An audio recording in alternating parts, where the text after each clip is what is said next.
उधर लकी ने अपनी तरफ से पूरी प्लानिंग कर ली थी और इधर एलेक्स के सबसे खास आदमी ने उसके पास आकर उसे लकी के बारे में सब कुछ बताना शुरू कर दिया था।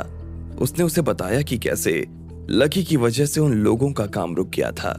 जब एलेक्स को पता चला कि लकी ने यह सब अपनी गर्लफ्रेंड को बचाने के लिए किया था तो उसका दिमाग खराब हो गया और उसने राधिका पर नजर रखने के लिए कुछ लोगों को भेज दिया। इधर लकी भी होटल वापस आ गया और सीधा राधिका के कमरे के बाहर चला गया। वो वहां खड़ा हुआ और घमंड को दूर करने का नाटक करने लगा। फिर जैसे ही उसने देखा कि दो लोग उसकी निगरानी करने में लगे हुए थे तो लकी ने अपने घुटनों पर गिरकर राधिका से माफी मांग ली। ये देखकर राधिका हैरान हो गई थी। अरे लकी उठो उठो, क्या कर रहे हो? सब लोग देख रहे हैं। लकी, देख रहे हैं तो देखने दो, मुझे किसी से डर नहीं लगता है। जो आदमी तुम्हें बचाने के लिए आग में कूद सकता है वो क्या तुमसे माफी नहीं मांग सकता? लकी ने कहा। राधिका का तो दिमाग ही खराब हो गया था। उसे समझ ही नहीं आ रहा था कि अचानक से ये लकी को क्या हो गया है। जब तक तुम मुझे माफ नहीं करोगी तब तक मैं यहां से नहीं उठने वाला हूं, लकी ने कहा। अच्छा बाबा, ठीक है, मैंने तुम्हें माफ कर दिया, बस अब तो कम से कम उठ जाओ, राधिका ने मुस्कुराते हुए कहा। लकी ने जब उससे इस तरह से माफी मांगी तो उसे काफी अच्छा लग रहा था। इतने में लकी ने अपना हाथ आगे बढ़ाया। राधिका के गाल लाल हो गए थे। सब लोग उसे देखकर पहले ही वहां रुक गए थे और फिर लकी ने जिस तरह से उसकी दिशा में हाथ बढ़ाया वो समझ गई थी कि लकी अपने आप तो उठने वाला था नहीं। राधिका को उसे हाथ देकर ही उठाना पड़ता। ऐसे में राधिका ने अपने चेहरे पर गिरते हुए बालों को पीछे किया और फिर अपना हाथ आगे बढ़ाकर लकी का हाथ पकड़ लिया। वो कुछ लोग पीछे से चिल्लाए और तालियां बजाने लगे। राधिका को तो शर्म ही आ गई और वो उन्हें सफाई देने ही वाली थी कि इतने में लकी ने खड़े होकर उसके मुंह पर अपना हाथ रख दिया और बोला, मेरे पास तुम्हारे लिए एक सरप्राइज है, लेकिन उसके लिए तुम्हें मेरे कमरे में आना पड़ेगा। यह सुनते ही राधिका की आंखें बड़ी बड़ी हो गई थी। उसे ऐसा लग रहा था कि उसकी दुनिया देखते ही देखते ऊपर से नीचे तक पलट चुकी थी। जो लकी उससे सीधे मुंह बात तक नहीं करता था वो उसके लिए अपनी तरफ से कोई सरप्राइज लेकर आया था। क्या सरप्राइज है? राधिका ने पूछा। वो तो मेरे कमरे में चलने के बाद ही पता चलेगा ना डार्लिंग, लकी ने कहा। डार्लिंग? कौन डार्लिंग? मैं तुम्हारी डार्लिंग नहीं हूं लकी, राधिका ने जोर से कहा। लकी ने अपनी जीभ मुंह में ही काटी और बोला, हाँ मुझे पता है, लेकिन तुम डार्लिंग बनने के लायक तो हो। लकी ने उसके कान में फुसफुसा दिया। वो दोनों लोग जो लकी को देख रहे थे, जब उन्होंने ये देखा तो वो अंदर तक जल गए। सच में राधिका बहुत खूबसूरत थी और जिस तरह से लकी उससे सभी लोगों के सामने प्यार कर रहा था ये देखकर उन्हें बहुत जलन हो रही थी। अब उनके मन में इस बात का कोई शक नहीं बचा था कि लकी ने राधिका को ही बचाने के लिए इन लोगों का प्लान फेल किया था। तो चलें? लकी ने फिर से राधिका से पूछा। उसने अपनी नजर नीचे कर ली थी और फिर हाँ में सिर हिला दिया। लकी ने उसका हाथ पकड़ा और उसे अपने साथ अपने कमरे में ले गया। भीड़ पीछे से चिल्लाई जा रही थी और लकी भी हाथ हिलाता हुआ आगे बढ़ता चला जा रहा था। उधर जैसे ही वो अपने कमरे में दाखिल हुआ, इधर उन लड़कों ने कोने में जाकर अपना फोन निकाला और सीधा एलेक्स को फोन मिलाते हुए कहा, बॉस, हमें वो लड़का और वो लड़की दोनों मिल गए हैं। जो जानकारी हमें मिली है वो बिल्कुल सही है। दोनों एक दूसरे से बहुत प्यार करते हैं और पागल है एक दूसरे के प्यार में। ये लड़का तो कुछ ज्यादा ही पागल है। वैसे बॉस, लड़की है बहुत खूबसूरत। अच्छा, तो फिर देर किस बात की? उसको जल्दी से यहाँ ले आओ, हम भी तो जाने आखिर उसकी खूबसूरती का राज क्या है। उधर से एलेक्स ने हंसते हुए कहा।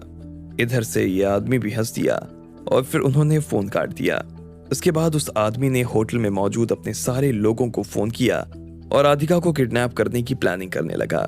इधर जब एलेक्स के लोग राधिका को उठाने की पूरी तैयारी कर चुके थे तब इधर लकी भी राधिका के साथ अपने कमरे में आ गया था। उसने उसकी आंखें बंद की हुई थी और वो उसे कमरे में ले जा रहा था। क्या क्या कर रहे हो लकी? ऐसा कौन सा सरप्राइज है जो तुमने मेरी आंखें ही बंद कर दी है? अब तो हम कमरे में आ गए, प्लीज अब तो खोलने दो ना, राधिका ने कहा। बस 2 मिनट और, लकी ने कहा और इधर उधर देखने लगा। उसने मैनेजर से जो ड्रेस राधिका के लिए लाने को कहा था वो उसे इधर उधर ढूंढ रहा था, लेकिन वो ड्रेस उसे कहीं मिल ही नहीं रही थी। उसने सोफे पर, पलंग पर और टेबल पर भी देख लिया, लेकिन कहीं उसे वो ड्रेस नहीं मिल रही थी। लकी खोलने दो ना प्लीज, अब बहुत अजीब सा लग रहा है, अरे कह रहा हूं ना 2 मिनट रुक जाओ, लकी ने कहा। लेकिन इस बार उसकी आवाज में वो कोमलता नहीं थी जो राधिका के कमरे के बाहर नजर आ रही थी। उसकी ऐसी खुदरी सी आवाज सुनते ही राधिका को कुछ अजीब लगा। उसने अपने आप को रोका ही नहीं और बोली, अभी तो तुम बहुत बड़ी बड़ी बातें कर रहे थे, रूड नहीं रहूंगा, कभी भी घमंड नहीं दिखाऊंगा, अपना घमंड कम करने की मैंने शुरुआत भी कर दी है, वगैरह वगैरह, पता नहीं क्या बोल रहे थे। अब ये अचानक से क्या हो गया? ये पुराना लकी कैसे जाग गया? लेकिन लकी उसकी बात पर ध्यान ही नहीं दे रहा था। उसने उसकी आंखों पर अपना हाथ रखा हुआ था और वो पलंग और सोफे के नीचे देखता जा रहा था, लेकिन उसे कहीं कुछ नजर नहीं आ रहा था। बोलो ना, बोल क्यों नहीं रहे हो, क्या हुआ? उसने फिर से पूछा, लेकिन लकी कुछ नहीं कह रहा था। इधर राधिका ने लकी के हाथ पर अपना हाथ रखा और उसे हटाने की कोशिश करने लगी। वो अपने दोनों हाथों से लकी की हथेली को हटाने की कोशिश कर रही थी, लेकिन लकी का हाथ हटने का नाम ही नहीं ले रहा था। जब राधिका उसके साथ संघर्ष करते हुए थकने लगी तो इतने में उसका हाथ लकी के घाव को छू गया। उसकी हथेली के बीच में एक बड़ा सा छेद पड़ा हुआ था। राधिका ने बिना देर किए अपनी सबसे छोटी उंगली उस छेद में डाली। जैसे ही वो उंगली उस घाव में गई, लकी बुरी तरीके से चिल्ला उठा। उसने अपने दर्द को दबाने के लिए अलमारी का हैंडल पकड़ा और उसे भी खींच दिया। आह! लकी ने कहा और आखिर उसे राधिका की आंखों पर से अपना हाथ हटाना पड़ गया। तुम्हारा? लकी जोर से चिल्लाया और दर्द के मारे अपने हाथ भींच कर पलट गया। वो राधिका को गाली देने ही वाला था कि इतने में उसकी नजर अलमारी में पड़ी ड्रेस पर गई थी। तुम्हारा क्या? इतने में राधिका ने भी पलट कर पूछा। वो समझ गई थी कि लकी उसे कुछ भला बुरा कहने वाला था। इतने में लकी ने वो ड्रेस उठाई और कहा, तुम्हारा सरप्राइज ये रहा। लकी ने कहा और वो ड्रेस सीधे राधिका की तरफ बढ़ा दी। राधिका का भी गुस्सा अचानक से शांत हो गया था।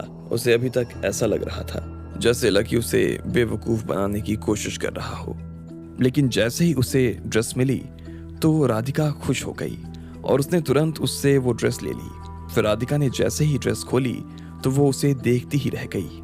वो एक गहरे नीले रंग का सिल्क का वन पीस था और उसके साथ में एक डायमंड का नेकलेस भी।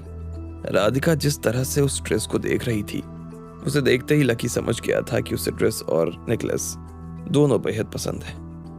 कैसी लगी? लकी ने पूछा। उसके हाथ में अभी भी दर्द हो रहा था और उसने अपना एक हाथ दूसरे हाथ में थामा हुआ था। बहुत बहुत बहुत सुंदर, बहुत अच्छी है। कहाँ से खरीदी? राधिका ने पूछा। लकी ये सवाल सुनते ही हड़बड़ा गया। मैनेजर ने उसे ये तो बताया ही नहीं था कि उसने कहाँ से ड्रेस ली थी, और ना ही लकी ने उसे बताया था कि उसे कहाँ से ड्रेस लेनी थी। इसलिए उसने कहा, अरे तुम्हें इससे क्या मतलब, तुम तो बस पहन कर दिखाओ कैसी लग रही हो। लकी की बात सुनते ही राधिका भी खुश हो गई। वो बाथरूम में चेंज करने के लिए जा ही रही थी कि इतने में उसे याद आया कि उसने एक सवाल तो लकी से पूछा ही नहीं था। अरे हाँ, तुमने मुझे ये तो बताया ही नहीं कि तुम मेरे ऊपर अचानक से इतने मेहरबान क्यों हो गए।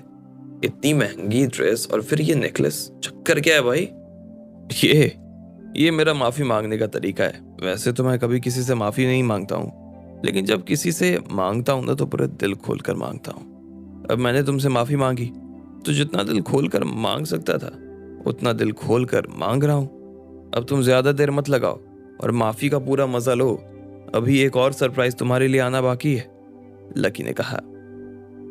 राधिका एक पल के लिए लकी की आंखों में देखते ही रह गई थी।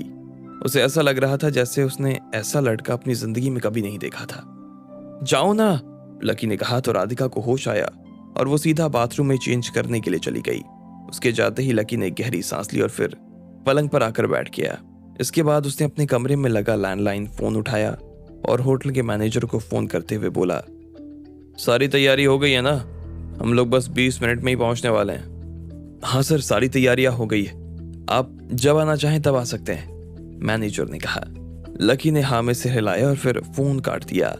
उधर जब राधिका अंदर तैयार हो रही थी तब इधर लकी ने भी अपना सूट निकाल लिया। उसने बाथरूम का दरवाजा बाहर से लगा दिया और खुद भी तैयार होने के लिए चला गया। लगभग 20 मिनट के बाद जब राधिका ने दरवाजा बजाया तो लकी ने दरवाजा खोल दिया। तुमने दरवाजा क्यों लगाया? मैं कब से, राधिका ने कहा। जैसे ही उसने लकी की तरफ देखा तो वो देखती ही रह गई। लकी ने भी गहरे नीले रंग का टुक्सीडो पहना हुआ था। उसने अपनी दाढ़ी में जेल लगाकर उसे सेट कर लिया था। उसके काले जूते चमक रहे थे और उसके पास से परफ्यूम की बहुत हल्की हल्की लेकिन मीठी मीठी खुशबू आ रही थी।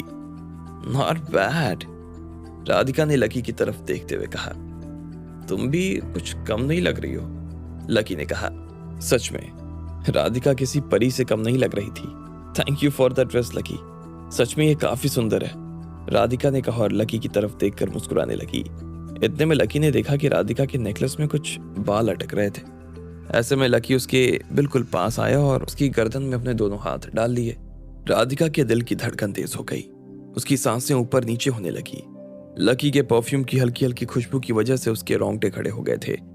लकी ने धीरे से उसके नेकलेस और बालों को पकड़ा और फिर उसे खोलकर उलझे हुए बालों को निकाल दिए। इस बीच जब 2-3 बार लकी की उंगलियों ने राधिका की गर्दन को छुआ तो वो सिहर उठी थी।